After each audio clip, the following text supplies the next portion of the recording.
Like many universities, the University of Birmingham has hundreds of societies, covering sports, drama, music, politics, but also battle reenactment.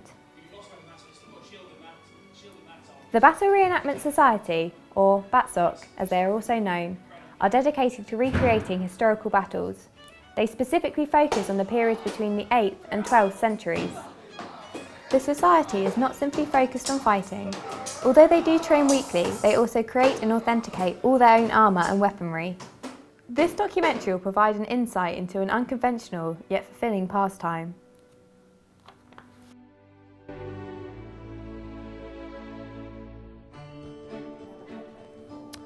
Battle reenactment, I'll describe it as essentially living the past, is what I would describe it as.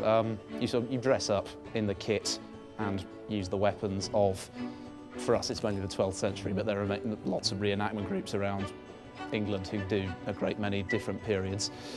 Yeah, it's essentially just really immersing yourself in the past and finding out just exactly how they lived, what tools they used during their daily lives and how they fought. The Society has over 50 active members, each with particular interest in historical eras and characters. The Society caters for all interests, allowing new members to have a say in the role they play in the battle. Well, I'm dressed as a sort of a 12th century man-at-arms, man-at-arms or a sergeant.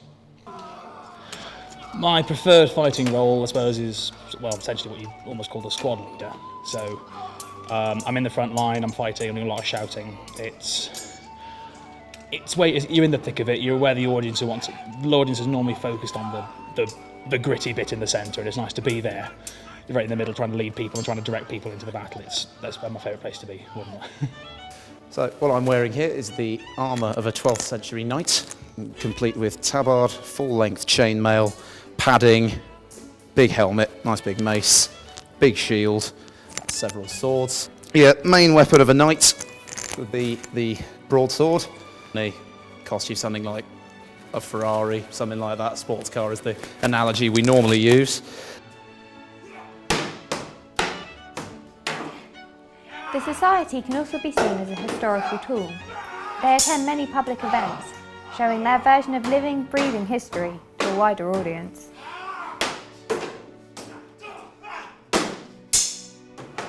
I think it is an extremely important link between history and battle reenactment, because a lot of people, they assume that if someone says you a term a knight, they assume he's wearing full tin plate armour, a helmet you can barely see out of, and lots of weird things. But that's just sort of a 15th century knight.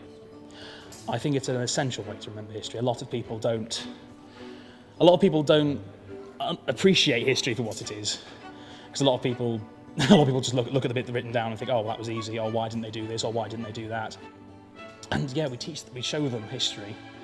So it's not everybody who can just sit there and say, yes, I was talking to a lad one day, he wondered what a sword felt like, so I gave him one to handle. There's not many sort of hobbies you can actually say you've done that.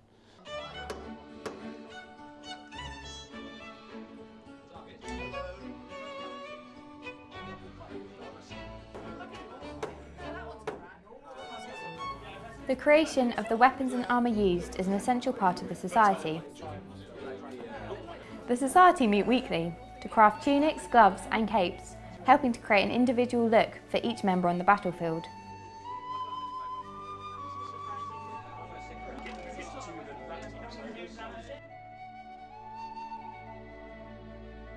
We're going to make it completely authentic, straight to the period. We have an authenticator. We've got one in our society who basically authenticates everything. But when we go to battles, we also have an authenticator. So before we step foot into the battle, they check our clothes, make sure it's authentic, check our weapons, make sure they're basically not sharp. If it's sharp, we file it down and make sure that, that it's nice and smooth. So if it hits someone, it's not doing any damage. Equally check our shields as well to make sure that no bits are sticking out and no bits can do harm to anyone. As with any society, there is an emphasis on participation and friendship. The camaraderie is not limited to the battlefield.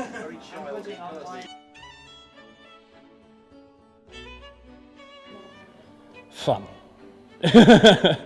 First and foremost, it is fun. It's about, surprisingly, how close friendships you make when you're fighting in a shield war, you're fighting in a unit. You end up trusting those around you. You see how they develop, you see how they grow. It's a lovely sort of feel of camaraderie.